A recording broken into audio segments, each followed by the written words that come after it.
Hi friends, welcome back to my channel in English with Isha. Today we are going to talk about should. Should గురించి నేర్చుకుంటున్నాం friends. Should అనేది చాలా విధాలుగా చెప్తున్నారు. Regret అని చెప్తున్నారు. ప్రతిదీ రిగ్రెట్ అయిపోదు. సో అది కొందరికి అవుతుంది. ఇప్పుడు రిగ్రెట్ అనేది నాకు పశ్చాత్తాపం అంటాం కదా.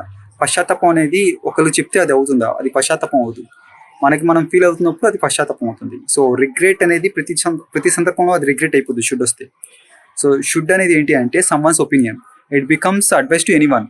ఎవరికైనా అడ్వైజ్ అయిపోతుంది మన ఒపీనియన్. సో నేను ఇక్కడ ఉన్నాను, ఐ షుడ్ బి హియర్. నేను ఇక్కడ ఉండకూడదు, I should not be here. I should be there, నేను అక్కడ ఉండాలి. ఇది నా స్టేట్ ఆఫ్ బీయింగ్. నేను స్టేట్ ఆఫ్ బీయింగ్లో చెప్తున్నాను అంటే నేను లేను, నేను ఉండాలి అనుకుంటున్నాను అంటే అది నా opinion. That is my opinion, that is someone opinion. It becomes advice to anyone. అది ఎవరికైనా అడ్వైజ్ కింద అయిపోతుంది. ఐ షుడ్ బి దేర్, నేను అక్కడ ఉండాలి. I should not be here, నేను ఇక్కడ ఉండకూడదు. This is my advice, this is my opinion. So అదే నేను మీకు చెప్పాను అనుకోండి, you should not be there, మీరు అక్కడ ఉండకూడదు. యూ షుడ్ బి హియర్, మీరు ఇక్కడ ఉండాలి. This is advice to you, అది మీకు అడ్వైజ్ అవుతుంది. ఇది మొత్తం స్టేట్ ఆఫ్ బీయింగ్ ప్రెజెంట్ టెన్స్లో మాట్లాడుతున్నాం. I should not be here, నేను ఇక్కడ ఉండకూడదు, నేను అక్కడ ఉండాలి. ఐ షుడ్ బి దేర్, ఇది ప్రెజెంట్ టెన్స్ యొక్క స్టేట్ ఆఫ్ బీయింగ్ మాట్లాడుతున్నాం. అదే పాస్ట్ టెన్స్లో నేను అక్కడ ఉండాల్సింది కాదు. ఇప్పుడు నేను ఇక్కడ నుంచి అక్కడికి వెళ్ళాను చూడండి. సో నేను అక్కడ ఉన్నాను కదా ఇందాక, నేను అక్కడ ఉండాల్సింది కాదు. I shouldn't have been there, I shouldn't have been there, నేను అక్కడ ఉండాల్సింది కాదు. I should have been here, నేను ఇక్కడ ఉండాల్సింది. I should have been here, నేను ఇక్కడ ఉండాల్సింది. అంటే నేను ఇక్కడ లేను కదా ఇందాక, పాస్ట్ గురించి చెప్తున్నాను నేను. ఇప్పుడు నేను అక్కడ ఉండాలి, నేను ప్రెజెంట్ గురించి చెప్పాను అనుకోండి, I should be there. So ఇప్పుడు position, state of position. So I should have a car, నా దగ్గర కార్ ఉండాలి. I should have a car అంటే నా దగ్గర లేదు, ఉండాలి. That is my opinion. You should have a bike, మీ దగ్గర బైక్ ఉండాలి. This is my advice to you. ఎందుకంటే మీరు నడుచుకుంటూ వెళ్తున్నారు ఇంటికి. నేను చెప్పాను యూ షుడ్ హ్యావ్ బైక్, మీ దగ్గర ఒక బైక్ ఉండాలి. That is my advice to you. అర్థమవుతుందా ఫ్రెండ్స్? ఇదేం రిగ్రెట్ కింద రాదు ప్రతిదీ కూడా. అదే నిన్న మీరేం చెప్తారంటే, నిన్న మేము మా మూవీకి వెళ్ళాము, డబ్బులు లేవు. సో చూస్తే మనం వ్యాలెట్ అనేది మర్చిపోయాము. సో అప్పుడు నేను ఏం చెప్తాను, you should have had money. You should have had money in your PhonePe, in your Paytm. మీ దాంట్లో డబ్బులు ఉండాల్సింది. You should have had money. So you should have had money అని చెప్పినా సరిపోతుంది. మీ దగ్గర డబ్బులు ఉండాల్సింది నిన్న.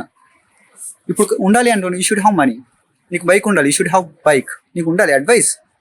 లేదంటే I should have had money, నా దగ్గర ఉండాల్సింది అంటే నిన్న లేవు. I should have had money, ఈ స్టేట్ ఆఫ్ పొజిషన్ అవుతుంది. ఆ స్టేట్ ఆఫ్ యాక్షన్ అంటే I shouldn't have abused her, నేను ఆమెను తిట్టకుండా ఉండాల్సింది అంటే నేను తిట్టాను కదా, ఇప్పుడు నేను రిగ్రెట్ అవుతున్నా. ఇది రిగ్రెట్ అవుతుంది. I shouldn't have abused her. So I should have watch that movie, నేను చూసి ఉండాల్సింది ఆ మూవీని. ఇది రిగ్రెట్ అవ్వదు. దట్ ఈస్ మై ఒపీనియన్, నేను అనుకుంటున్నాను. I should have watch that movie, నేను ఆ మూవీ చూసి ఉండాల్సింది అనుకుంటున్నాను. అర్థమవుతుందా ఫ్రెండ్స్?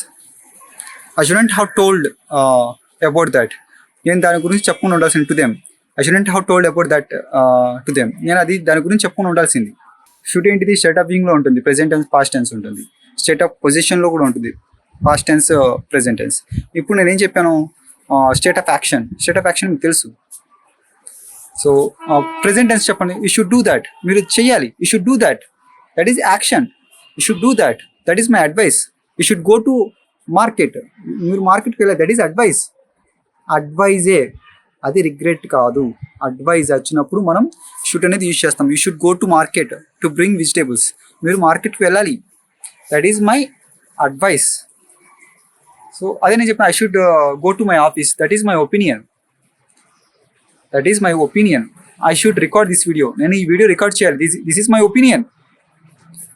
సో అదే నేను ఇప్పుడు రికార్డ్ చేయకుండా నేను వెళ్ళి ఆఫీస్కి వెళ్ళిన తర్వాత నేను అనుకున్నాను అనుకోండి, so I should have recorded that video, record చేసి ఉండాల్సింది. నేను రికార్డ్ చేయకుండా ఉండాల్సింది. I shouldn't have recorded that video, record చేయకుండా ఉండాల్సింది. సో అర్థమవుతుందా ఫ్రెండ్స్? ఇలాగే నేర్చుకోవాలి ఇంగ్లీష్ గ్రామర్ అనేది, ఇంగ్లీష్ అనేది. ఇలా నేర్చుకుంటేనే మీరు ఫ్లూయెంట్గా అవ్వగలరు. So if you want to join our online classes, please let me know. So I will make it easy for you. Thank you so much.